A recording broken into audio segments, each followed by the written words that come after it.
Hello ladies and gentlemen, welcome to yet another Pro Dota commentary done by Luminous. Joining me alongside today is LD, and we are casting Infused versus YouBoat. This is for the Pro Dota 2 Qualifier match, semi-final round.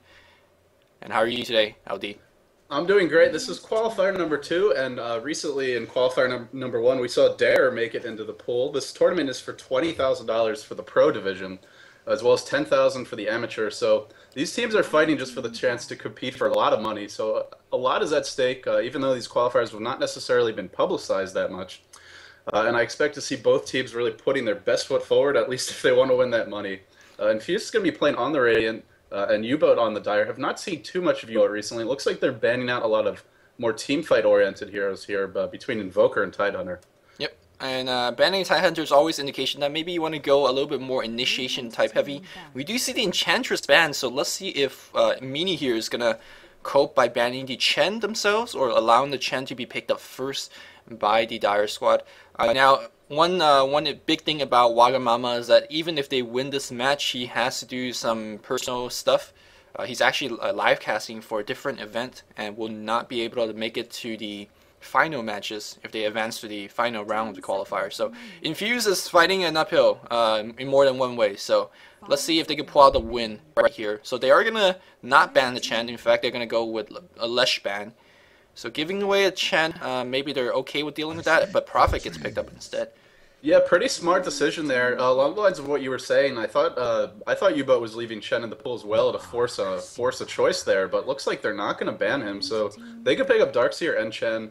You can put Darkseer into like a solo suicide lane. He normally does a decent job, or he could jungle. So we'll have to see how they lane him, but definitely a lot of options.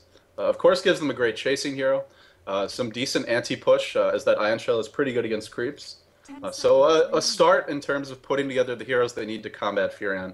And of course, Vacuum allows you to get out a Sprout, so a good pick in more than a few ways. Yeah, I'm not sure if you guys remember the Darkseer Chen, the complexity combo. They love to do that thing. You put the Iron Shell on the Centaur, you search the Centaur in. I mean, it's a hero by itself if you think about it like that. And you could cut off creep wave with the Centaur with the Iron Shell. You could just do a whole bunch of crazy things. And of course, Centaur and the Darkseer and Chen by themselves are great heroes. So even if you don't run that, that cheesy low combo, they are still a good hero in their own right. But seems like Mini doesn't feel like picking up the Chen. Yeah, he's gonna go with the Vengeful Spirit, another very good support. I'll bet not as good as pushing nor as good as defending pushes. So a little bit more direct engagement as a support, and we'll see how that one goes. This is a very early pickup of the Venge. I feel like normally you don't see her picked up until maybe the third pick. I'm wondering if they're looking to either prevent an Enigma pick coming on from YouBoat or maybe pick it up themselves. They certainly could still do that. And of course, Venge and Darkseer, if you get fast levels on Venge, gives you incredible initiation range. Once Venge hits level 11, really everybody has to stay very far back or else they risk getting swapped and chain stunned. But in that combo, of course, you have the minus armor coming out from Venge, which makes the Darkseer wall illusions hit harder. It makes them a little bit more powerful.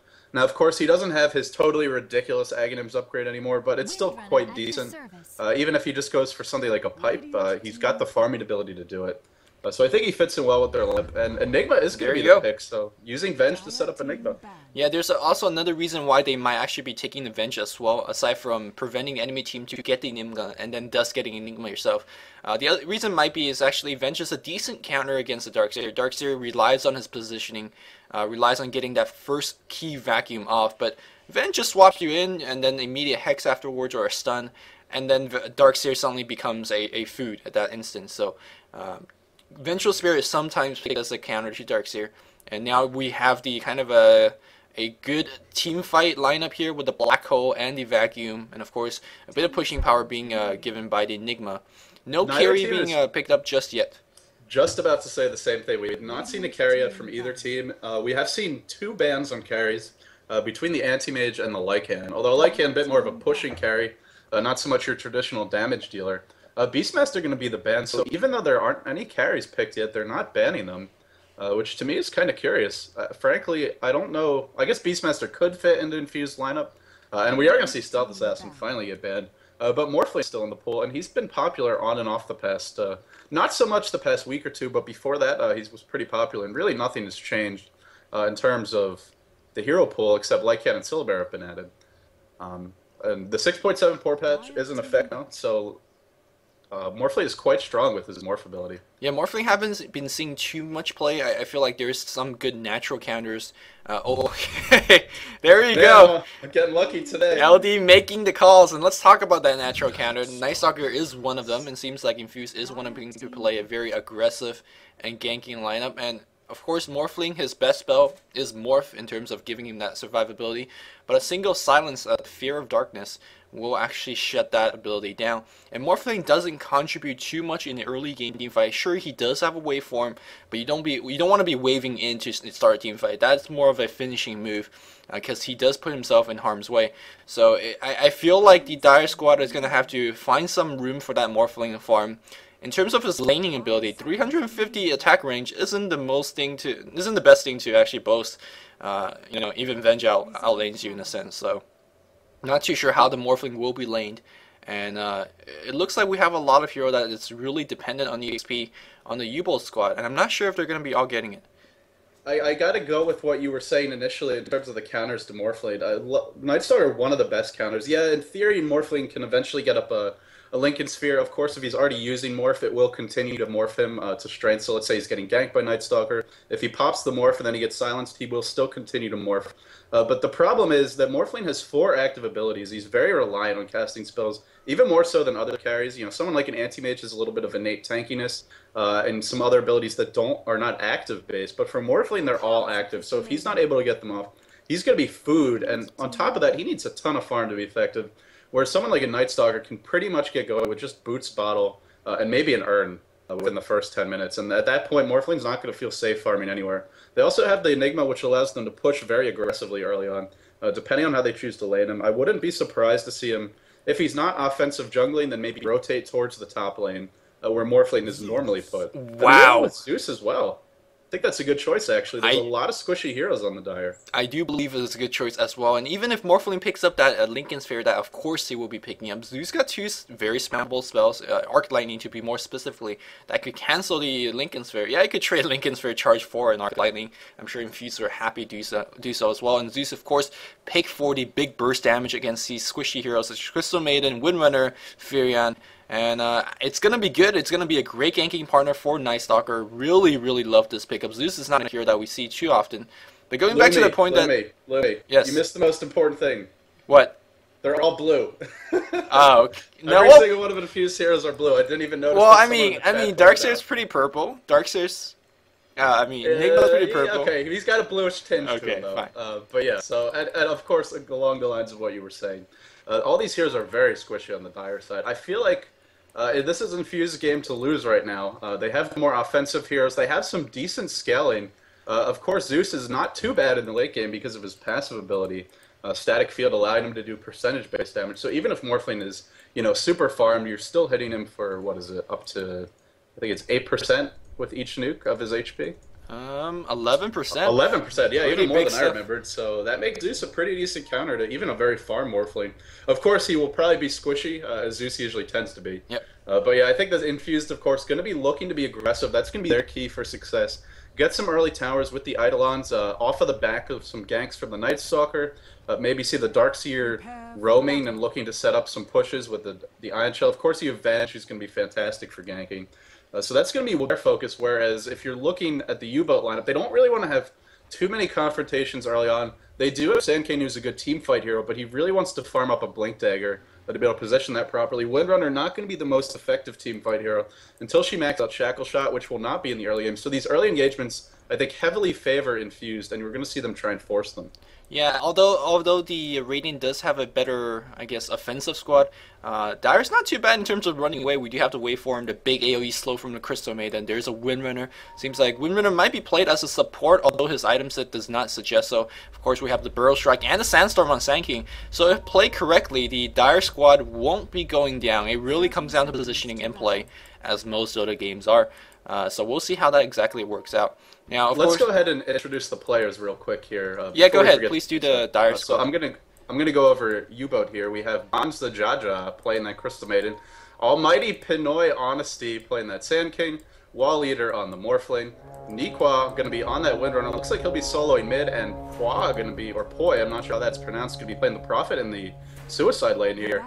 Kind of interesting to see the Prophet go to the Suicide lane and the Windrunner go mid. Yeah, what he wants to do... We're going to see a... Oh, sorry, go ahead. Yeah, what he wants to do maybe by skilling Tree at level 1, yeah, he's using it right now, is to use the Treants to do a big pull and pull the creeps from here and then all the way back to here. It's going to be tough. We'll see what it actually is going to work out, but Vengeful Spirit's going to come around, do a little bit of blocking, trying to delay that, and I think with the Venge block, that is going to make it also, Poi also mistimed it a little bit, so that little pull attempt did not work out, and Furion now will lose the lane big time, because Venge is going to come around. Yep, that's big prediction by Infused. I mean, you see this almost every time Furion's in that lane. Not once have I seen a team even really attempt to stop it until it's too late. As Venge is going to be putting a little bit of harassment onto Prophet. I think Prophet's going to have a real hard time in this lane. I guess he'll help with the rune control once he gets teleport up, so Windrunner will have a little bit of easier time with that Fury, and can teleport onto the runes. In terms of the top lane, we are going to see Darkseer there up against the tri-lane. He's going to be pretty hard to bring down. Frostbite has been skilled at level 1.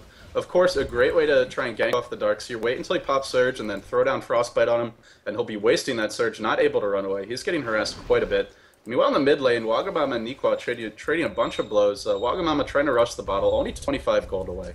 Yep. And having introduced the players here on the Dire here, Wagamama is playing the Zeus minis, handling the Enigma on the jungle. We do have Arturia skilling the Surge at level 1, so he was surging some creeps ahead. He is playing the Darkseer. Meanwhile, on the bottom, we do have Region playing the Night Stalker, and of course, Fishbone going to be playing the Vengeful Spirit. Fishbone actually used to play for YouBoat. Is that correct? This is a long time ago. Maybe I'm remembering incorrectly. I don't know. That sounds like it might be right, but of course, a lot of things do what they turn out not to be. Darkseer being very annoying with these creeps surging and Ion Shelling to creep. Crystal Maiden going to have to run away from that. So the Harasser is becoming the harassed right now in this top lane. And this is what makes Darkseer such a strong solo lane in here. It's not really his ability to last hit or lane control by himself, but just that Ion Shell. So good for harassing. And of course, Surge making him very hard to kill. Yeah, on the bottom lane, we see Region at level 3 already, and anytime that Poi is a little bit out of position, and if Venge is in position, they could easily get a kill against the Furion. Furion now feeling a little bit safe in lane. Here we go. Region's going to Void once to get a couple of last hits in. And actually, I think he's going to keep on chasing. No, he's going to turn away. They're just waiting for one Venge stun, and this Prophet is as good as dead. Yeah, I think Region just softening him up a little bit there. We're probably going to see him make another go with Fishbone in support. Probably after this pull is done. I think he really wants to hit level 2, so he has that Wave of Terror for the minus armor. Arturia, fighting up here for some double pull creeps that Almighty Pinoy, as well as Banza are trying to farm up. Not going to be too successful, but is doing his best to be in distance. Yeah, I also like what Fishbone's doing here on the bot lane, much like the supports are doing on the top 40 Dire squad. They're actually focusing a lot more pulls, and that means that we're going to have a very farm Vengeful Spirit as well as Crystal Maiden and Sanking on the top lane. And not only does this disrupt the creep equilibrium here, it also makes the ganks a little bit easier. As we see, Arturia does sense the gank coming. It's going to surge away this ward, just telling him everything, and that's keeping him alive right now. Meanwhile, Poi is just relying everything in terms of his own, I guess, map awareness. There's no ward in jungle, but he somehow senses Mini is coming, and Mini does show himself by blowing up those treants. Yeah, and it looks like in terms of the creep scores here, the Radiant getting the better of it. They have 3 heroes around the 15 creep mark. Meanwhile, the Dire only have 2 heroes that are farming, with 20 on Niqua and 10 on the Morphling. So I have to say overall, Infused winning this early game in terms of the farm race. Although we might see a first blood in the top. Near the top lane, Arturia going to check the rune is going to get caught out by Pinoy and Bunzlaja, and there's your first blood. So caught out of position, the Surge, I believe, was popped, but immediately frostbitten, and that led to an easy kill there. If you're wondering how to gank a Darkseer, that was a textbook gank by Banjajajaja. As you do want to Nova first to bait out the Surge, and after the Surge is casted, you immediately Frostbite. And Crystal Maiden played that perfectly, got an easy first blood against the Darkseer. And Darkseer is one of those heroes that require an early farm, farm in general. If you don't have the farm, he becomes not nearly as useful as a hero. And right now he doesn't have boost speed or a soul ring. Crystal Maiden and Sanking back to their roaming ganks. Yeah, this Darkseer is broke, man. He had barely enough gold to buy that TP scroll. He did immediately come back to the lane. Looks like he'll get a little bit of farm here. And of course, he is annoying the Morphling with this Ion Shell. Looks like Morphling will be going for the Liquid Sphere. Already picked up the Ring of Health. But like we talked about, Liquid Sphere maybe not going to be the most useful item this game, as there are 1, 2, 3, 4, 5, 6 abilities on the Radiant side that go through. Plus, of course, you can always get a Force Staff, which will proc that Linked Sphere as well. Urn and Medallion no longer do it, but there's still other ways to deal with it. Nonetheless, it will be helpful for him if it's a smaller engagement to help him, or to avoid that initial stun, allow him to get away. Yeah, we've been talking about how this Prophet on the bot lane is going to be having some trouble. Looks like he's okay for now. Ventralseer surprisingly has not delivered himself a smoke of the sea yet. I feel like that Prophet is just one smoke away from death. And they're trading EXP for with the Night Stalker, which I'm sure he's happy about that. He's actually skilling his ultimate level 6, which is somewhat unstandard nowadays, or one time that he was actually played. Night Stalker generally like to put more points into his other spells and then actually get Darkness a little bit later on, but seems like that's not the case in this game. Yeah, well, he is getting a lot of farm. He's already got the Urn up, so once it hits nighttime, I expect to see him instantly go on the offensive. Meanwhile, middle lane, looks like Zwagamama being driven away from the lane. 3 heroes frantically chasing him, but I think he is going to get away. In fact, Sand King thinking about joining the party. But of course, this does mean that Waga is going to have to take a very long time trying to come back to mid. He's going to run into Furion here. I'm not sure this was the correct choice. Trying to wait for that rune, not going to get it. Not getting sprouted. I think this might be the death of Wagamama. No idea what he's thinking. Sand King comes with the Burrow Strike power shot to finish the job. So Wagamama taking a chance there going for the rune, and it ends up costing him his life. Yeah, there is a push on the bottom lane. That was one of the more greedy moves I've seen, but I guess as a result, they are going to get a bot tower. If you want to look at it like that, that's an okay trade. It works out for Infused. Losing a solo with Zeus, not the biggest deal, especially if you get a lasted tower on the bot lane. And I don't think they're going to be losing anything else in return. They're not like going to lose the mid tower. Yeah, Zeus going to just support back. Nequa might be in some trouble here, running right to the Night Stalker. He's not level 7 yet. That nuke not hitting quite as hard, but he might be able to pick up the kill here. I don't think that was a good time to use the silence, as Windrunner still able to walk out. Finally gets voided. We're going to see the stun. Might be able to pick up the kill. No Windrun being popped, as I believe it was on cooldown there. Or either that, or he chose not to use it. Either way, Windrun he has not even skilled it yet. Wow. Oh, wow. Actually, I did not even check. I assumed he had Windrun, so shame on me. But yeah, going for the level 3 shackle shot. Of course, he was in the middle lane, and Zeus not the scariest hero 1v1 when you're a hero like Windrunner, because you can stand pretty far back. Still, you got to take 1 point, and it's so good for surviving. Yeah. Especially against this Radiant lineup, you have to expect they're going to be active on the map, and you might be getting caught out by a Night Stalker. Yeah, we're talking about how Waga's greedy. I guess he is a little bit greedy as well, Nequa, with his skill build, and it didn't work out for him that way. It looks like we're going to have yet another gank. Still doesn't have Windrunner, and we have Malefic's Void and Offensive Urn. Nequa is dead for sure with that Offensive Urn. Nowhere to deny. Well, actually, no one chasing in. He's bottling up under the influence of Urn. Meanwhile, in the middle lane, Wagamama getting ganked. I think he's actually going to die here. Sandcade diving the tower. This might be a turnaround. Yeah, Sandcade is going to go down. Very greedy dives coming out from both teams this game.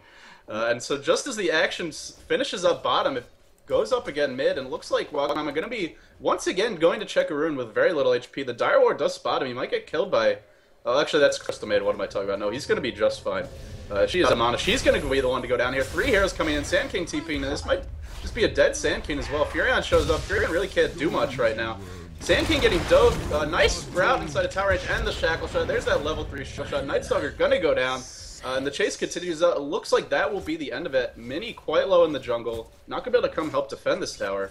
But a lot of Dire heroes have to head back to the base. Both teams extremely aggressive. Zoo passed up an illusion rune in the river to join a gank. Now he's going to actually forgo that illusion rune to Nequa.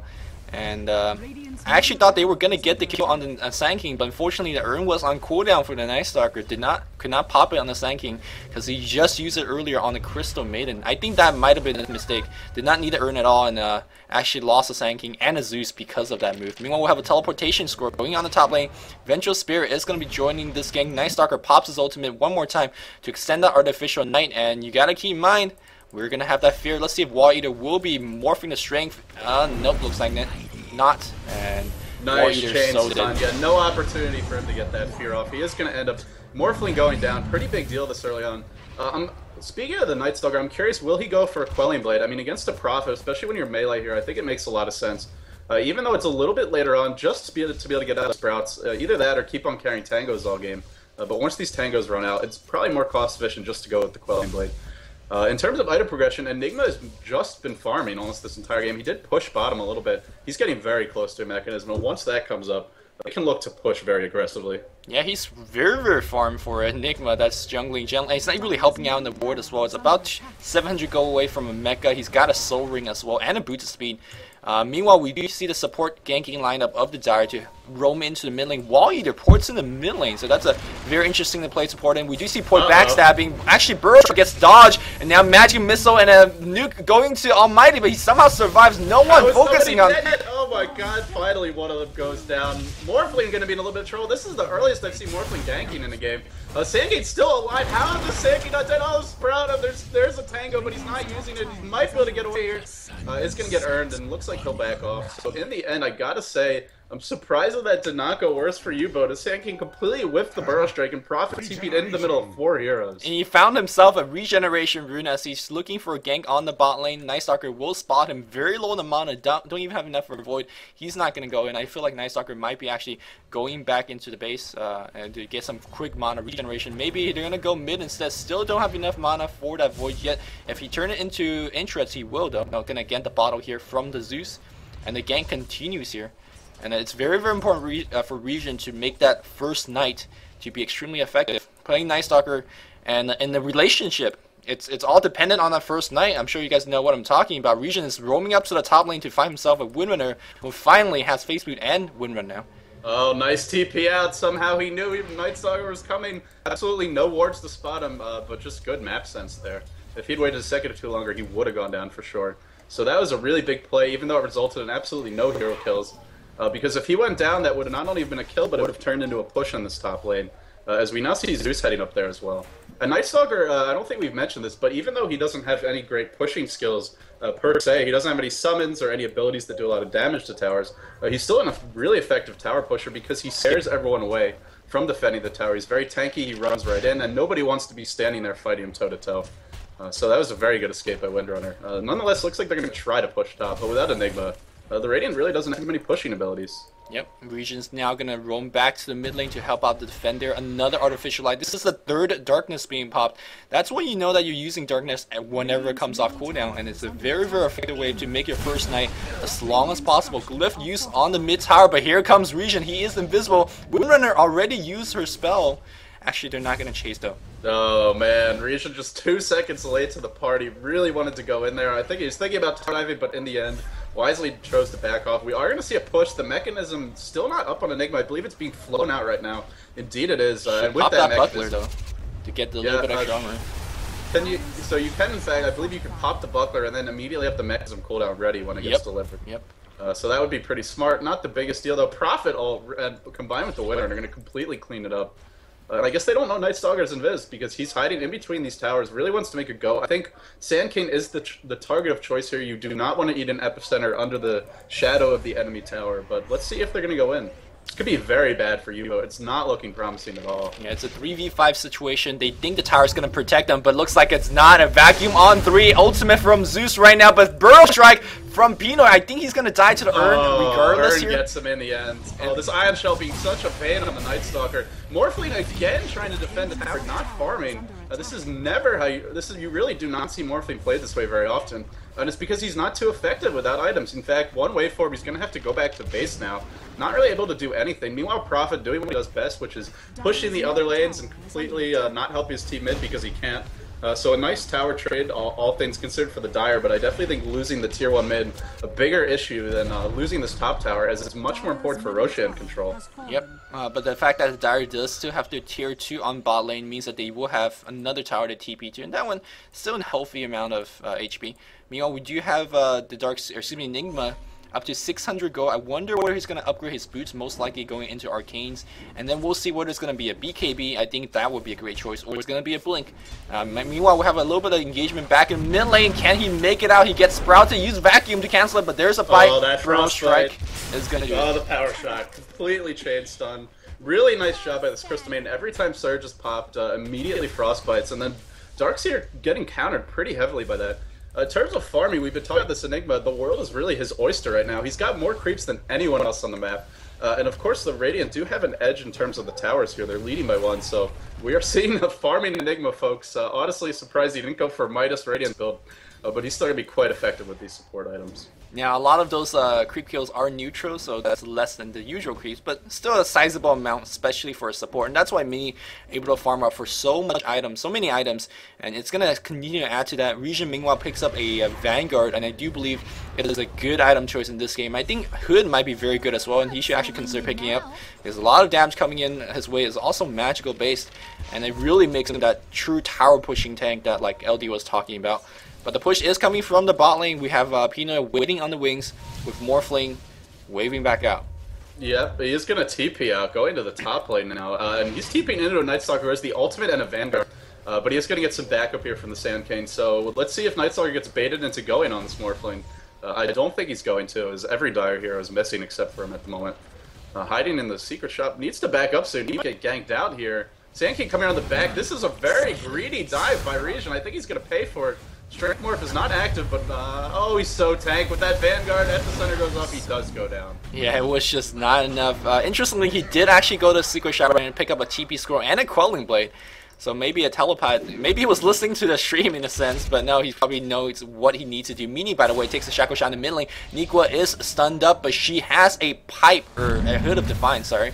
So she's very tank. Here comes Poi TPing into mid lane. Mini might be a little bit trouble. Midnight Pulse gonna be used immediately. Nice defensive swap here as well. But will it be enough? I do believe Fishbone's gonna go down. And this is where the mobility of the Dire squad coming in. Windrunner very quickly going off, escaping, Sand King escaping, and of course Poi coming in to help out. And I think we're gonna have to see better ganks coming out from Infused, because so far the ganks are not working out as they expect. You know, I was I wouldn't say very critical, but I was a little skeptical of the Dire's decision not to put Windrunner bottom early on, but I think it was very smart. If you think about it, Prophet's going to be able to get farm at some point in the mid game, just because of his ultimate as well as the translate into jungle. And Windrunner being mid guarantees that she won't be completely useless in terms of farm. As we now see her with the Hood up, going to be going for the pipe, as you mentioned. And of course, Prophet still doing decently, got that tower top. He's getting very close to a mechanism of his own. As the Dire looking to push bottom, we might see a tower to attempt, but I think the Dire are going to have the ability to get this tower, then possibly defend top, because the creep equilibrium, thanks to the Prophet, very much so in their favor. Yep, and tower on the bot getting pushed. I'm a little bit worried about Infuse's squad right here in terms of hero potential. As we see some tower dive bottom. Big questionable TPs, but they're gonna come in right now. We do see Wrath of Nature and the Wrath of God being popped up here. Here comes a Burrow Strike, Invisible being popped up. Is so tank. Mini is gonna be okay right here. Knock him on or not Prophet. Windrunner rather. Nightstalker comes in. This might be a dead Windrunner. Gets voided, gets stunned. There's no way to disable her. Oh, a nice swap coming out from the Vengeful Spear here. And now I think we're gonna see this tier 1 tower finally. Actually, that's already down. Will they go for the tier 2 is the question. Arturia getting a little bit of farm, trying to push the top lane at the moment, but Morphling already up to level 11 with the Perseverance. The problem is he does not have the farm. At this rate, the Lincoln Sphere won't be up for another, I would say, 8 minutes or so, maybe a little bit sooner if he gets free farm. But if he keeps on being forced to team fight, then it's going to be even longer. Yep, very good, important for Infuse to actually pick up that team fight, because Infuse's heroes right now actually are kind of reaching their peak, or maybe even passing, as Zeus isn't a hero that goes very deep in the game. And he doesn't even have a 4-star finish right now. He's very close to it. And having a 4-star makes him extremely mobile, but he desperately needs that level 11. Hopefully he's going to find a patch of creep somewhere and find that solo EXP. He finds himself a haste rune as well, which makes set up the ganks very importantly. But we are just waiting for the second night. And that is probably the most critical stage of this game. If Infuse could get some big advantage, whether it's going to be a couple of tier 2 towers, maybe a Roshan, then that's going to seal the game. But if they don't do it in the second night, I don't know when they're going to do it. Yeah, completely agree with what you're saying here. The goal for them has to be to get these tier 2s, especially the ones that are near Roshan. They have the heroes to do Roshan between Vengeful Spirit, Enigma, and the Night Stalker. They can bring them down reasonably quickly, and they have the, the minus armor, the suns to do damage and tank it up a little bit. And the Night Stalker hitting reasonably hard and being pretty tanky with the Vanguard. But in order to go for Roshan, you got to win some fights. You got to get these tier 2 towers down. And the reason I say Roshan is important is they need to have a way to get into the base and end this game within probably the next 10, 15, maybe 20 minutes if they're doing really well. I say the next 10 minutes, because I don't think Zeus and Yeah, I don't think Zeus in general is going to actually extend the game that long here. Here comes another gank. There's a Sprout into a vacuum. That's going to cancel immediately. Shackling shot. Not going to match. Here comes Zeus, and they're going to turn around. Pull. Black hole on 3. Oh, 4 now. Crystal Maiden comes in. Oh my goodness. Von Shashashas is going to die. Morphling waves out, but he's going to die as well. Now we're going to chase on Nikwa. Morphling still somehow life someone. For the love of God, focus him. Focus him. He is dead right now. The top tier 1 is going to be dead. Nikwa trying to run out teleportation. Will he make it out? Will he make it out? And somehow he does, but you guess what? This tower doesn't have a TP scroll, and that thing is dead. Oh man, that was a crucial mistake by the Dire there. They did not save any stuns to cancel that Enigma ultimate. Crystal Maiden was not caught by the black hole, but was not able to drop a frostbite because it had already been used. And of course, Mini so hard to bring down. He wasn't even close to dying. He also had Surge and Swap coming in if he ever needed to escape. So it's just it's a real conundrum here for the Dire. Whenever that black hole is up, how do they win a team fight? How do they stop a push? Because Enigma is just so tanked. And of course, he has all the support to help him escape. So I'm not really sure what they're going to be able to do. Prophet does jack a Invis rune here, but he's not really going to be able to do anything with that. Enigma up to another 2,000 gold. Will we see a Blink Dagger? I think just more pushing items might be a better choice. Yeah, I'm not sure. Tank items Might for not that matter. think is absolutely necessary. I actually might be a bigger fan of a pushing / a tanky Enigma, so I think Necrobook would fit the ticket perfectly. Force Staff might not be too bad because he actually be using his Midnight Pulse very much so just to break the trees, so having Force Staff to give him more mobility is also very good. Or if you want to go for a Hood for his team, or a Pipe for his team, that would be decent as well. So there's a lot of choices for Mini, and he definitely has a farm to actually make those decisions. So we'll see exactly what it ends up to be. But here comes the Knight, and Region, he's Michael Jackson moonwalking on the enemy portion of the map. He's looking for some. That sounded pretty wrong. And this this nighttime going to be a lot longer than the last one, as he is now level 11. Of course, that means his ultimate keeps it nighttime longer and has a lower cooldown, so it becomes more spammable. So expect to see this night last probably around, I want to say like 10 minutes or so. Certainly long enough for them to accomplish a number of key objectives. We've been talking a lot about raiding here. What can the Dire really do to get back in this game? I mean, Morphling's still working on that ultimate orb. Even by the time he gets to this link, I just feel like it's going to be too late. Infused going to smoke up, head towards the bottom lane. They're baiting this Enigma. Normally, you wouldn't want Enigma in the front lines, even if his team's in support, because he'd be too squishy.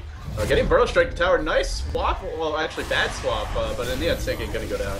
That was a successful bait indeed. Ate the Burrow Strike, and he was not making out their Mega Pop. And actually, they're going to go for this tier 2. That is a very important tier 2 to take from the Dire squad. And just going back to what you're saying, the Dire right now just need to last. They have to actually get this game to about 10-15 minutes later. And the best way to do so is actually bad bracers. Yes, they're probably not the best item to buy, and especially 22 minutes in the game. But hey, if it makes you survive and if it lasts you the game where Morphling and the Furion and the Winner could start carrying, that's all you need. So you could actually just delay your mid game a little bit, make sure you get high enough levels to start tanking, and that's all you need. Let's see if that's what they end up doing. Right now, Crystal Maiden very squishy, Sanking squishy as well. And same thing with that Nature's Prophet. If he's actually stunned enough to not pop the mecha, he is a very squishy hero. Before the moment passes, I just want to mention Sandkane was very close to his Blink Dagger. I believe he had like 1,900 gold. So that was only 1 or 2 more creep waves until he picked it up. This is going to set that death. Not only gave up a tier 2 tower, but just as important, he's going to set back his Blink a little bit more. We're getting to the point now where he might just keep on getting caught out, especially because it's nighttime. He's normally Sandkane, one of the most difficult heroes to kill, but there is no running from Nightstalker. Nightstalker does come on the mid lane, but not going to be continuing the chase. Because this tier 2 tower is up, not a safe opportunity to dive. But at this point, it just makes it so hard for the Sand King to farm. He's constantly got to be in fear, especially now that Enigma has picked up a Blink Dagger and there's a Force Staff on the Zeus. This Radiant team getting a lot of range. Of course, they already have the global power of the Zeus. We were talking about the chasing power of the Dire, but you're now looking at a Force Staff, a Blink Dagger, a Swap, Surge, a Nightstalker. I mean, that is some crazy good range and chasing ability for the Radiant. Meanwhile, what I do like what the Dire squad is doing, and they need to continue to do this, is that they're putting pressure in very deep parts of the map and having a Morphling. Probably getting caught at the mid tower. He's getting earned. He's getting brought down. Not able to get away there. He probably could have sat in his Sandstorm, as there are no sentry wards up on the. But the Zeus ult will reveal you. So good point. Yeah, and Waga was not shy to pop that one, so he was dead regardless. So with Sand King dead, yes, that delays his dagger even more so, but more importantly, that puts the mid tower naked, and we are seeing the pushing power of that Nightstalker. Yeah, he's pushing.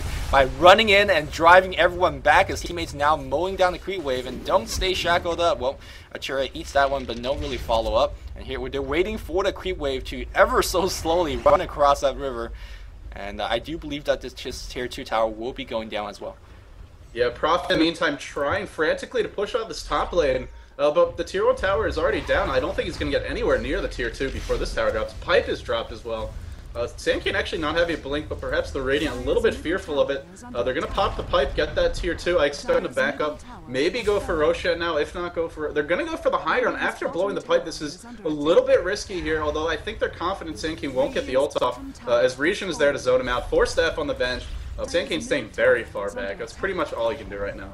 Sand King 1900. He's so close, and this teamfight might prove to be very critical. If Dire actually wins this teamfight, they will get the Blink Dagger on Sand King. That's going to be huge. A lot of spells being traded up. You do see that the creep wave on the top pushing it against that tier 2, and it might actually brought them over time. Regen still running it back and forth, back and forth.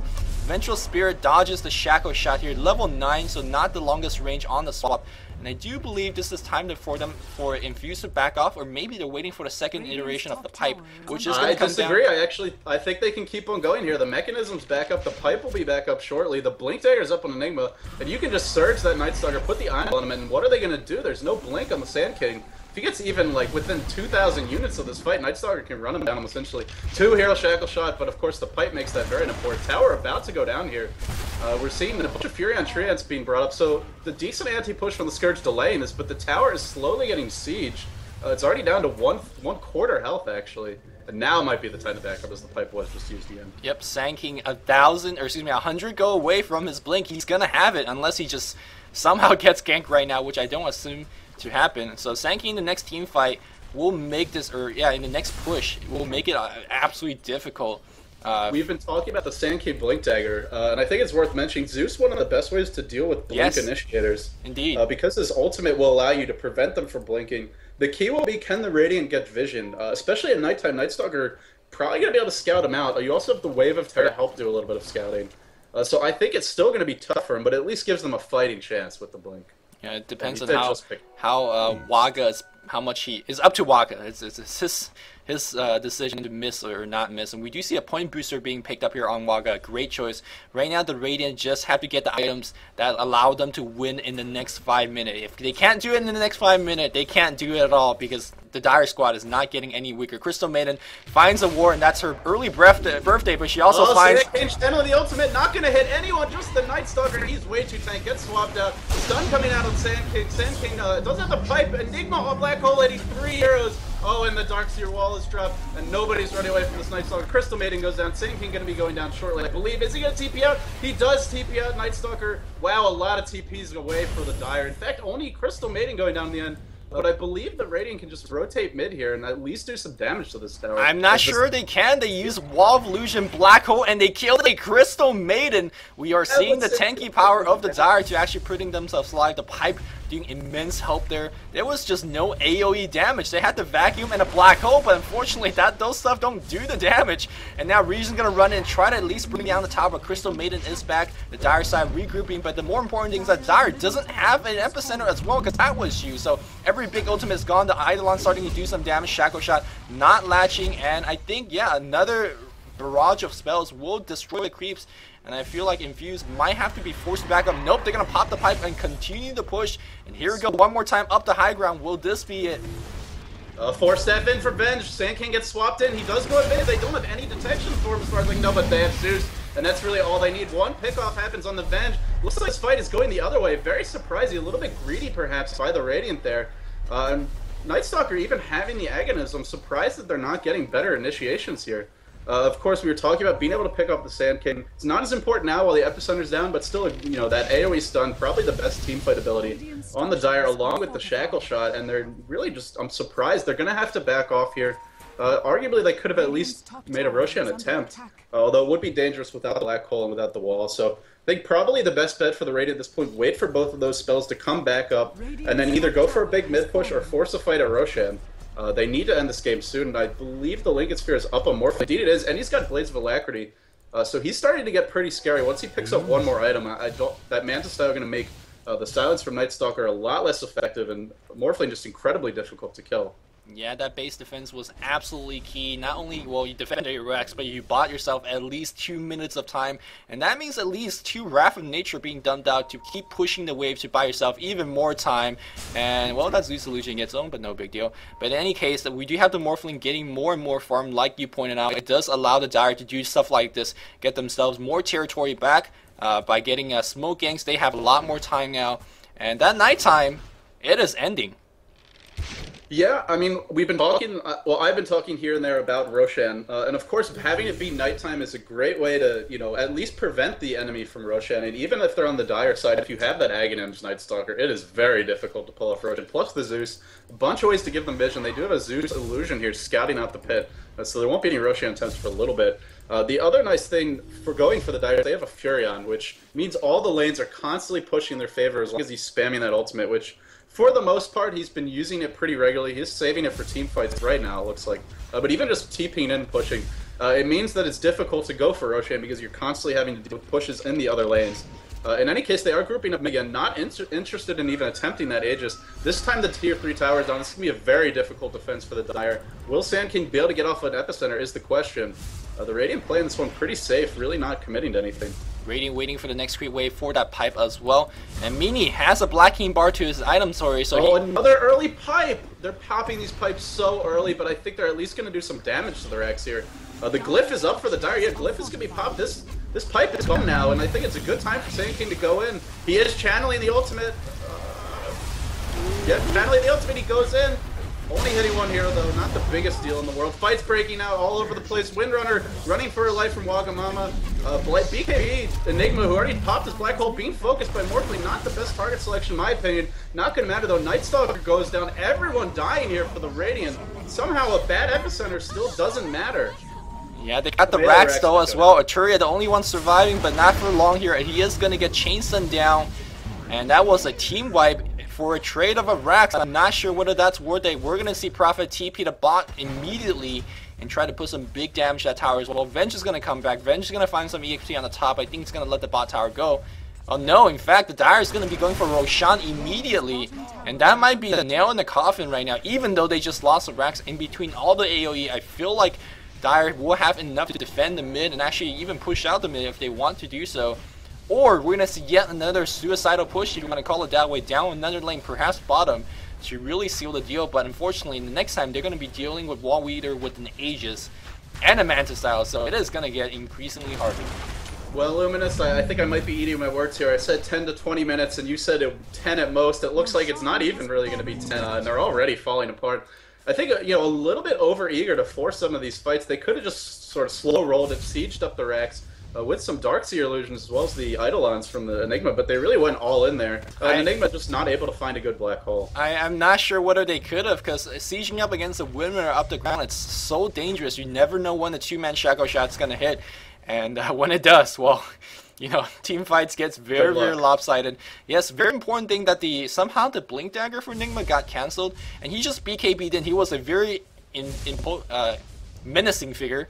But unfortunately, like, everyone just kited around the BKB Enigma. He wasn't able to drop off the best black hole, and as a result, the team fight didn't go the other way. Didn't go as a plan, as it was a one-way team wipe.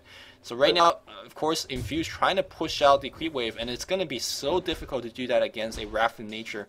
But they're going to try to do it and maybe push bot lane. And it's not just the Furion at this point, now it's the Morphling, because he's got the Aegis, and of course he pushes extremely hard, can use Replicate to basically push 2 lanes at once, constantly TPing away whenever the enemy team tries to stop him. I want to talk a little bit about item selection here. I mentioned the Night Stalker Aghanims in passing. It's feeling like it was not the correct choice, because he was chain stunned and chain Sprout, between Sprout as well as Crystal Maid. I believe even got shackled, Sand King stun. He could not do anything in that fight. If he had a BKB, the Dire has no response for it except Morphling right-clicking. So while, you know, the Aghanim seemed like a decent way to try and prevent an epicenter, it also made the Night Stalker useless, and normally you want to see him charging in the front lines in these fights, being very aggressive.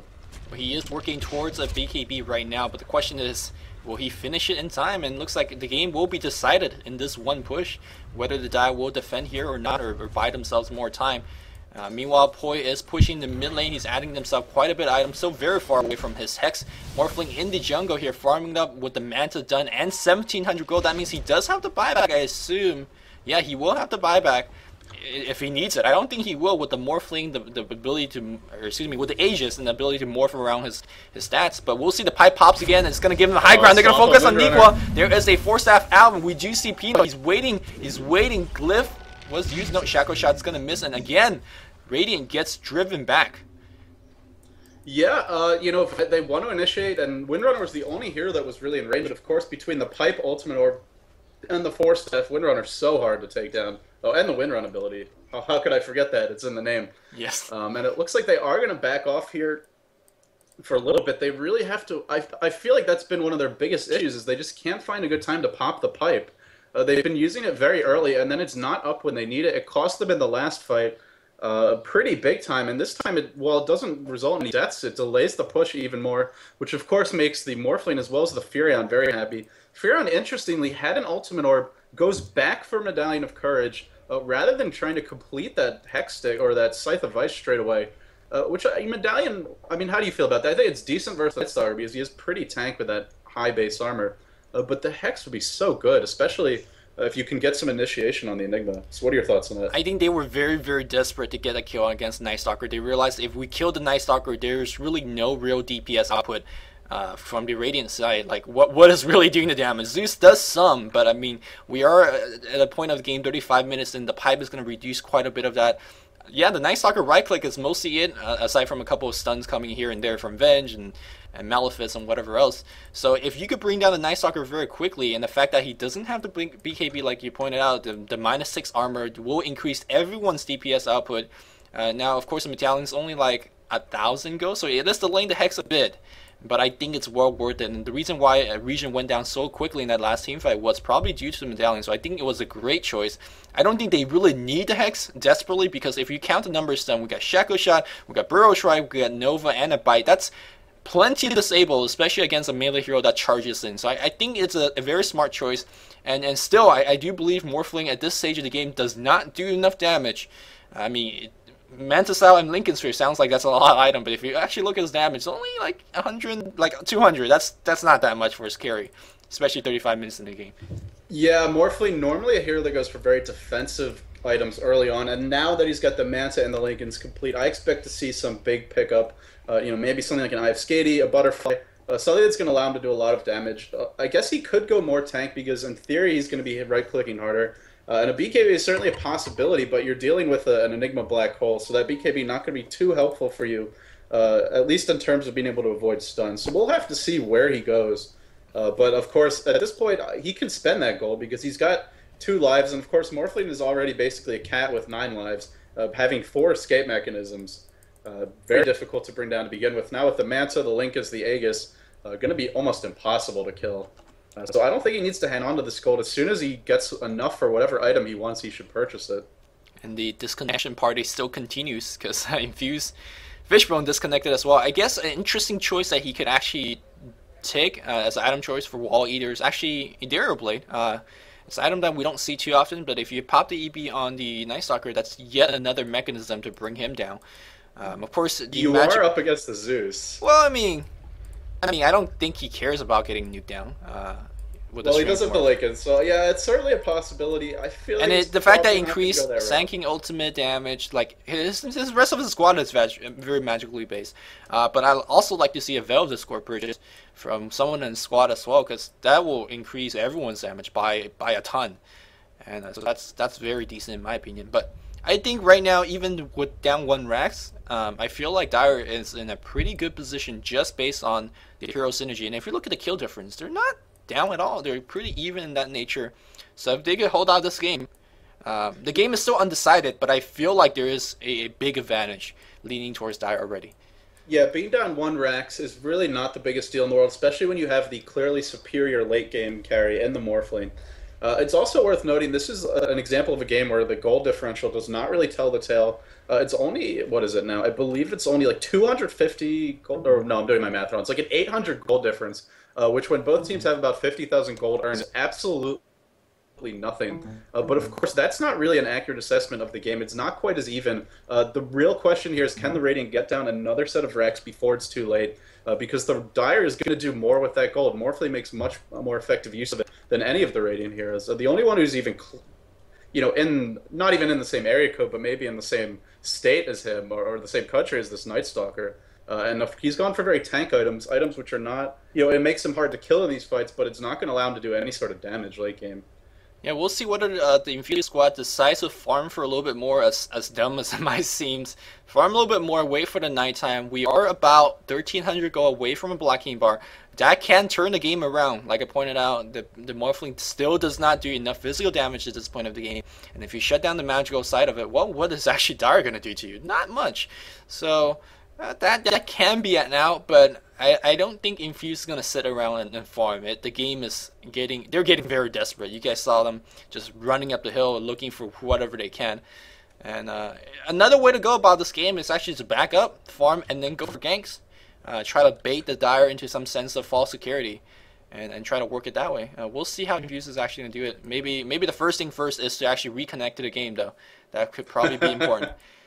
Yeah, otherwise they're really going to be Mini, Arturia, and Region really going to have their micro skills put to the test here if their allies are not able to reconnect. At this point, I mean, I'm just looking at the lanes on the map here. While the Radiant are up, I believe it's one tower, or yeah, they're up one tower. But in terms of the creep equilibrium, you can see it heavily favoring the Dire. This mid lane, they're trying their best to push it out, but of course the creeps are all the way back at their mid tier 2. And meanwhile, the bottom lane is pushing in pretty hard, but the top lane pushing back the other way. So the creep equilibrium, normally you'd expect to see it in favor of the team, or heavily in favor of the team that's up one rank, but it's just not the case here. A lot of it's due to that profit, and a decent part due to the Morphling as well. Yep. Morphling, by the way, up to 16,000 gold, so he's farming for quite a bit, and that set will keep going as iHero gets better and better in a late game situation. One thing I always point out in terms of Lincoln Sphere and Morphling is that Lincoln Sphere generally is an item that really no one likes, at least I don't like. But I feel like this item gets increasingly better in the late game, because when you're this tank in the late game, your Lincoln Sphere will start to actually block more than one spell in the team fight, 2 spells, 3 spells. And that if your 5,000 item could block 3 spells and then still provide regeneration throughout that, yeah, that's pretty good. Now you're blocking 3 stuns, I assume. And it looks like everyone reconnects. I feel like it gets more effective when you combine it with another item like Manta Style, because at that point you have 2 ways to dodge projectiles, deal with some single target nukes if you time it right. So I feel like it's not so good by itself, but combined with the Manta, it gets a little bit better. Because once you start talking about 2 abilities that you can have the ability to dodge, now you're starting to eat through those 6 that the Radiant have to go through the lanes. And it's going to force them to devote a lot to the Morphling, who's already got two lives, if not more, arguably. He's got the buyback, so at least 3. And if you want to count his escape mechanisms as pseudo-actualized, then he's got even more than that. But Radiant going to be sort of sitting back at this point. I'm not sure what the game plan is for them. Smoke is picked up on the Vengeful Spirit. That's probably going to be their way to get back in the game here. Night Stalker has the ultimate available. He's probably not going to pop it until they find someone that will telegraph the gank. I think the strategy is back up and gank, like what we pointed out earlier, and of course they're giving even more farm to Mini. I wonder what Mini's saving up for. He's got everything he ever needs as Enigma. Maybe we're going for a late game Hex, but he is very far away from that. Here comes a big Surge party, and they're going to find Crystal Maiden. Not the most important pickup, to be honest here. Crystal Maiden not joining a team fight, big whoop. But I think this might be a sign for Infused to try it anyways. Crystal Maiden dead for 34 seconds. They're going to try, but actually Mini's looking for someone on the top lane. It's going to be Prophet. Prophet has the billion escape mechanism as well. He's going to use one of them right now. Oh, he's not going to find Mini. Unfortunately, very far away from his team, so it's going to be a 4v4 in the base. I think the range Rex is going to get brought down. The Dire not too interested in defending that. Well, Enigma's not there, so they're going to have to back off soon. In fact, Enigma's taking a little bit of damage from Morphling, but with the BKB, he's going to be fine. I mean, for a smoke gank, you're delaying the push a little bit more. I mean, yeah, you got the kill on Crystal, you got the range Drax. These things are not that important to winning the game. And meanwhile, Morphling picked up a tier 2, so I feel like if anything, that was almost an edge for the Dire. Yeah, it was. Morphling just getting away. Although he had the Lincoln Sphere, so probably no way to cancel that TP in time anyway, as Zeus was not in range. Yeah, so we're seeing Mini up to about 2k gold. I'm very curious what this might be. Veil of Discord. I'm thinking of anything that would drastically increase your damage, and Veil of Discord is the only thing that comes up close. Unless Speaking of gold, Morphling isn't sitting on piles of it. He's up to almost 4K, so I wonder what he's going to go for as well. I just don't think there's anything that Radiant can buy that'll really win them the game. They have some decent nuke damage, but it's not like they have absolutely crazy nuke damage. They have a Darkseer going for a Hex. He's about 1,700 away. It's just such a late Hex, though, and you're dealing with a Morphling with a Linken's as well as a Manta. Very easy to mess that up or just have it wasted. Crystal Maiden getting caught out again. This might be the fight that Infused was looking for. Are they even going to get the Crystal Maiden? No, they're not. She's going to TP out. Oh, my God. What's the best spell in the game again? TP scroll. No, Shaco Shot, dude. Come on, that 3.75 second Shaco Shot. That's pretty insane. Yeah, they even blew a Zeus ult for that, so that was the ultimate failure. Even if they had gotten that kill, that was not worth it at all. Yeah. I guess they thought they might have been able to turn it into 2, but this Windrunner is so hard to bring down. And then, like you said, once the Shackle Shot hits, it becomes impossible. They're going to get this tier 2, but they're just delaying the push this much longer, or that much longer. Morphling is going to join the fight, 4.6k, so he's got 3 lives here. And like I said, arguably more. Will he be the... I feel like he maybe should be the one to initiate here and bait out some spells, as we do see Furion just sitting mid, but he's, of course, always ready to TP in. Shackle Shot not going to latch on anyone, so some good stalling tactics here by YouBoat. And the longer the stalling goes on, the more that the other lanes push. Bottom lane, you can see, is pushing pretty quickly towards the Radiant side. Of course, Furion can always start TPing in there and auto-attacking the base tower. Yeah, I was almost going to agree with you that Morphling should initiate. He does have the Manta, Aegis, and a whole bunch of other ways to survive, but his Aegis is actually running out very soon, and actually, there's no need to initiate, because Nikwa now in trouble. Where's the black hole? It's going to just find Nikwa, and only Nikwa. Sanking blinks in right now, not going to do too much. Mech goes up, Sangi's gonna be dead. We do have Nikwa dead, but they immediately double buyback. Teleport Scroll comes in, Nikwa's gonna looking for more Shackle Shot. The chase goes the other way. They are gonna kill Crystal Maiden, not gonna matter too much. Here comes, and Wall Eater might be a little bit of trouble. He actually wait for him in and focus on Mini as well. Region getting focused down by tier 3. He's gonna turn on Wall Eater. Morphing his strength, he's gonna be fine now. We can chasing down Region. Region very low, he's gonna get brought down as well. Meanwhile, the chase goes the other way. Double buyback, triple buyback. It's gonna do it here. And now Prophet it's a 4 dead for Infused. That was a complete fail for them. They used the black hole. They didn't even kill the Morphling once, let alone multiple times. And now he's got 6k gold. They could just go for racks here. He's got so many extra lives. They just about to run out. You might as well go for the push. There's no black hole to worry about. Zeus does have his Thunder God's Wrath, but at this point, not really a big deal, especially versus a pipe as well as a mechanism. So Morphling going to be, looks like morphing a bunch of strength into agility, going to be hitting extremely hard. Almost 200 agility, just burning down these towers so quickly. And yeah, they're going for high ground now. I don't see anything that not... In fact, it's also... Oh, it is nighttime again. Night Stalker buys back, Enigma buys back, and this is just going to... The Dire just going to back off here. You know, probably just going to look for the next Roshan attempt and then go for the win. Completed Ethereal Blade picked up on Morphling, still with 1.4k in the bank. Yep. This Morphling is loaded. This is the problem. This is actually fantastic farm, considering how slowly he started. Not so much... Well, actually, the CS quite good, but also doing a good job of not dying too much. 6, 3, and 5 against that Radiant lineup. They just haven't killed him enough, even though the Link Sphere didn't come online until about 25 minutes or so. I just don't like the choices that Infused are making right now, especially for one instance, the buyback there. If you got to go the buyback, you know the enemy team's going to be pushing anyway, so just buy back before you even lose the tier 2. And just, you know, muster some kind of defense. You basically just lost tier 2 and buyback for not much of anything else in return. Prophet threatening a TP on the bot. There's a lot of creep waves going on there. They are looking for the Aegis that might be respawning very soon. It's any seconds now. But it's nighttime, so they're looking for some ganks as well. I just don't think that they're gonna find any. If whatever they find, it's not gonna matter enough. We see that Crystal Maiden was able to survive earlier, and just going back to what I say, Dire just need to survive. Crystal Maiden getting tanky items, so is Sanking, so is Windrunner, so is Prophet. They just need to survive. If they do survive, they win the game flat out, and that's sometimes the irony and the sadness of Dota, where if you just have a better late game, you could just turtle.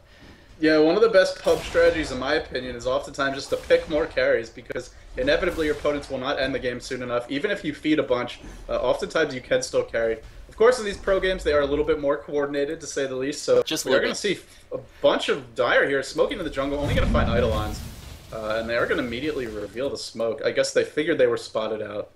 And at this point, you know, just going to camp for the Roshan. They have Furion, which, again, like we've been talking about, gives them that map control, allows them to ensure that they'll have the creep equilibrium in their favor, which makes it very difficult for Infused to even contest the Roshan.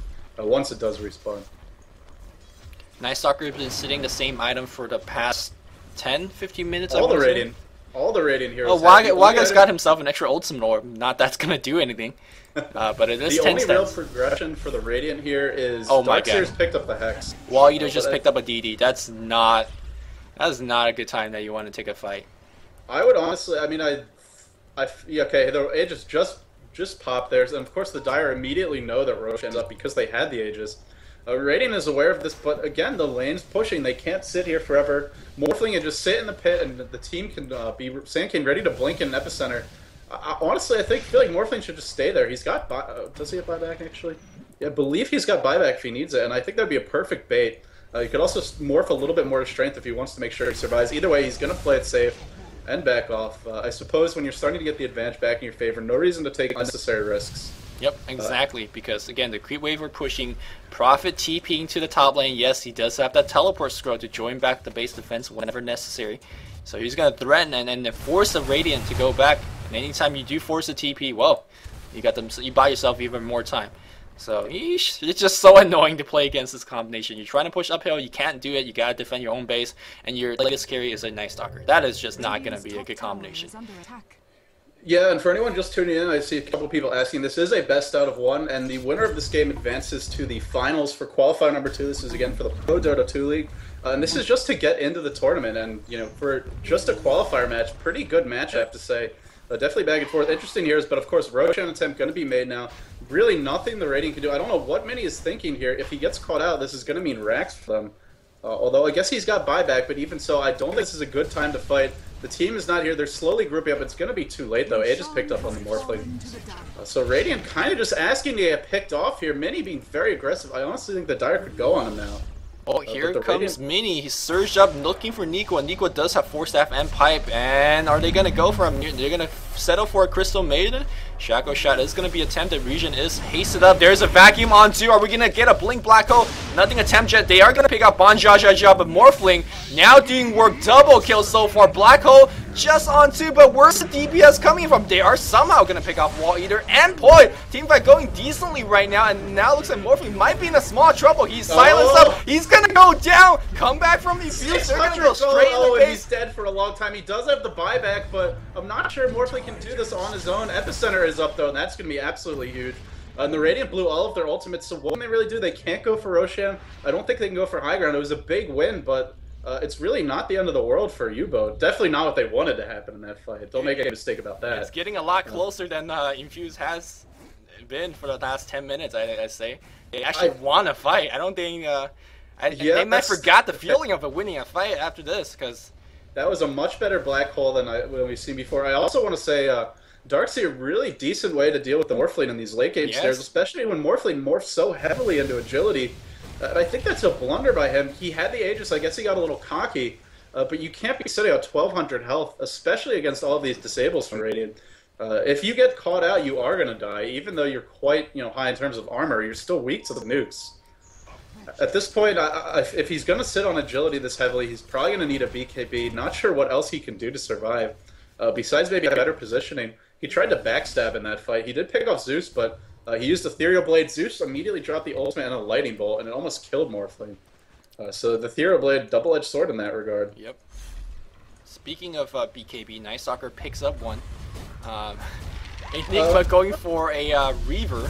This is an interesting push here from YouBoat. They popped the pipe just on the Windrunner. I guess she messed that one up. And they're still going for it. I have no idea. Looking for a Shackle Shot, I suppose. Maybe they feel that this is the time to push, given that there is no Black Hole. So now Region gets surged up, looking for Nico. He is moving so fast, but Windrunner very fast as well. Here comes Wall Eater, driving them back for now. There is a Vacuum just on the Illusion. Spells being traded back and forth. Here comes Poi on the top. He's trying to flank in. But he's not going to do too much. Did he finish his Hex? Yes, he did. And 1,300 gold in the bank. I want to do a quick item check after this teamfight ends. And looks like, Darkseer is looking for one. His Surge is coming out, putting on the Sprouts. Not going to do anything. Vacuum's going to find him. Uh-oh. I don't know if they're going to be able to bring this Prophet down, though. Everyone not really able to keep up there. Oh, nice Hex on the Prophet. If Prophet goes down, this would be huge. He doesn't have buyback.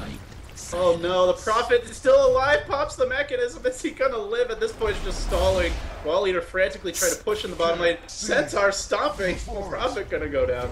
Oh, but meanwhile, Wall Eater pressuring the bottom lane. I don't think the Radiant can push. They're going for a tier 2. Maybe they'll go for the tier 2 and then back up. But unfortunately, they're getting these kills, but at this point, Morphling is not afraid of pushing aggressively. He knows the Hex is on cooldown. Although it's coming up soon, going to be a pressure in this bottom lane. The Glyph is used to trade a tier 2 for some damage in your tier 3. Not the best choice. Arturia might be going down. No, Wall Eater just harassing him. The tower taking a ton of damage. And it looks like BKB is up on the Night Stalker. I guess you might have mentioned that earlier. In any case, in terms of item progression, the other interesting item of note on the Radiant is a Reaver on Enigma. Yep. Not sure that's the right choice. I feel like going for an Assault Cuirass would be better.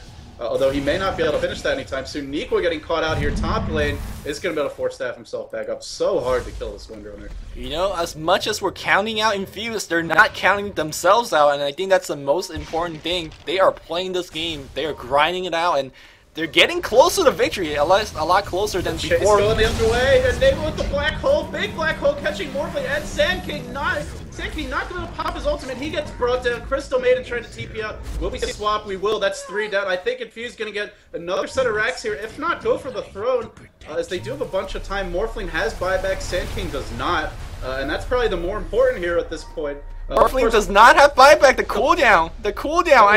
Oh jeez. I think Infused might do it here. They're gonna walk on the high ground, 5 alive. They will pop the pipe right now. Still very early, but hey, you are killing 3 heroes. Just do whatever the hell you need to do. They could swing for the top racks. They might go for the Mega Creeps, and I think is it better to go for Mega Creeps or the Throne? I think Mega Creeps is the better choice, simply because the Throne just has too much HP, and Morphling is gonna be back soon. But hey, they are destroying the buildings very quickly. They have their choice at this point. Wow, I have to say, I think a huge mistake by the Morphling as well. If the buyback is on cooldown, you shouldn't be sitting on 3k gold. Some evasion there might not have been bad, maybe just working towards a BKB.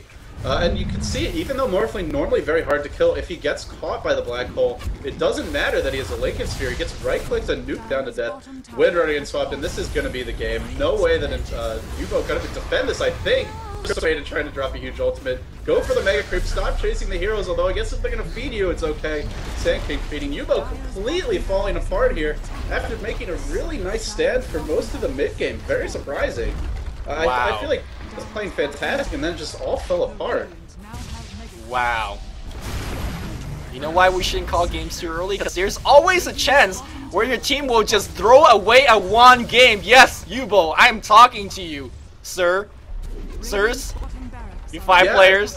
I'm a fan of both teams. I have to say, I was impressed by YouBoat and not so impressed with them right now. I mean, they did play very well to not fall too far behind, and then just those late game fights, so crucial. Very hard to play against an Enigma that is this tanky, and of course having the BKB, they just had no counter for it. So going back to the draft, I mean, picking up that Venge and having Enigma starting to seem like a really smart decision. And I believe the Beastmaster ban was on their end as well. Can't remember for sure, but suddenly this Enigma looking like the best pick of the draft. I don't think it's just the picks, it's just the way Meanie played Enigma. This is a farm Enigma, go for BKB and just HP. Because if he's magically immune, the only way to bring him down is Wall Eater, but unfortunately, you're trying to cut through 3Ks of HP. Sir, we get a team wipe here, sort of. Night Stalker Enigma instead. Do they have buyback? Yeah, we got buyback on Night Stalker. We got time to TP out there. Yeah, we got a lot of buyback here.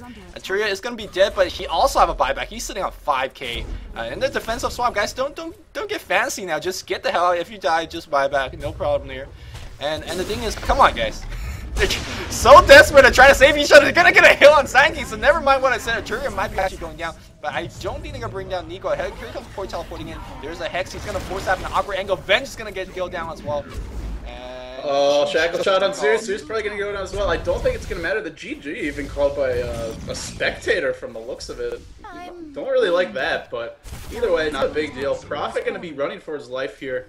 2 heroes dead for the Radiant, 2 for the Dire. Buybacks coming out everywhere. Everybody is absolutely loaded in this game, throwing their money away. Meanwhile, not going to run away for this Sniper with Aghanims. Very good choice in that situation anyway. Wall Eater frantically trying to defend the throne here. It's going to go down sooner or later. Waga is even in the game. Maybe that's why they're winning. I love Waga, by the way. Waga's disconnected.